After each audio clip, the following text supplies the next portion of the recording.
It started out as COVID, and COVID caused a myriad of other malfunctions, and I ended up staying originally in ICU for about 8 months, and I wasn't responding well to any of the medications that they were giving me, and to state the severity of it, I actually had a doctor come into my room and told me that I wasn't going to make it, and now would be a good time to say my goodbyes.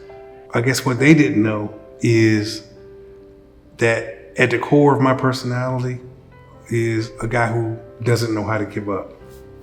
A few days later, all the numbers on the machines started changing for the better. And the doctors couldn't understand it. They would come into my room literally every hour in disbelief. They were like, this has never happened. That was the severity of it. That's what led to me coming here to Royal Park to rehabilitate. When I got to Royal Park, however, I was totally immobile.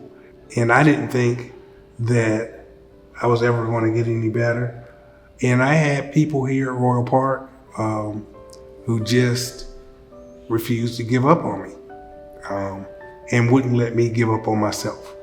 It was that motivation, that determination that I'm not going to let you quit on yourself. You're going to get this done. They got me out of here.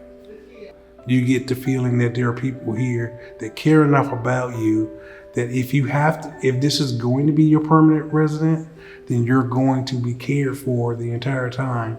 This is the place that if you're going to recover, if you're going to get back out into the world, this is the place to do it at. Royal Park Rehabilitation of Matthew.